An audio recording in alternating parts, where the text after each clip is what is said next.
বলেছি যে তিতুমির বিশ্ববিদ্যালয়ে দাবি করা, তার থেকে ওরা একটু ছাত্ররা আন্দোলন করা ভালো, কিন্তু একসময় না একসময় তো পরীক্ষা দিতে হবে, এবং এই বয়সে পড়ালেখা না করলে এবং পরীক্ষা না দিলে তো ভবিষ্যতে কিছু করতে পারবে না এরা।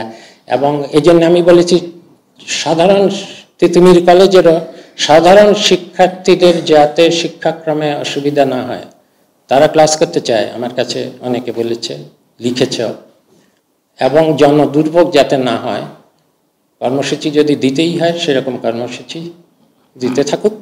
কিন্তু আমরা মনে করেছি যে এখন যেভাবে যে কমিটি কাজ করছে সেখানে রান্নায় আমার ভালোবাসা Jamuna gas stove. Jamuna gas stove, আধুনিক, নিরাপদ ও দীর্ঘস্থায়ী। সময় বেঁধে দিয়ে একটা কলেজের ছাত্ররা হঠাৎ করে মানে একটা কলেজকে হঠাৎ করে সময় সীমার মধ্যে বিশ্ববিদ্যালয় ঘোষণা করা, এটা কোনো যৌক্তিক দাবি না। এবং আমরা এখন থেকে আর এই ধরনের সময় বেঁধে দেওয়া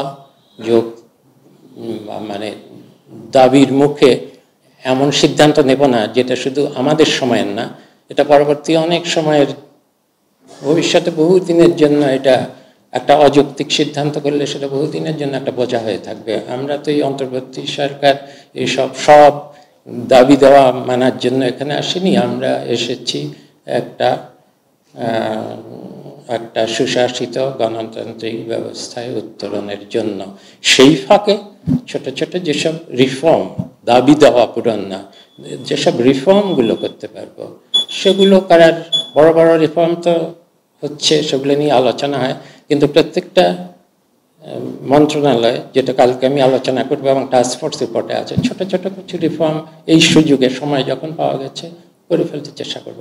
ঢাকা বিশ্ববিদ্যালয়ের 7টা কলেজকে চায় না, 7টা কলেজ ঢাকা বিশ্ববিদ্যালয়কে চায় না, এটা যুক্তিসঙ্গত।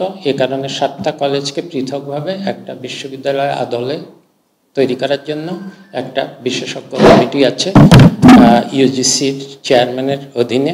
সেই 7 কলেজের মধ্যে তিতুমির কলেজও আছে, তাদের ব্যাপারেও বিশেষভাবে বিবেচনা করা হচ্ছে সেখানে।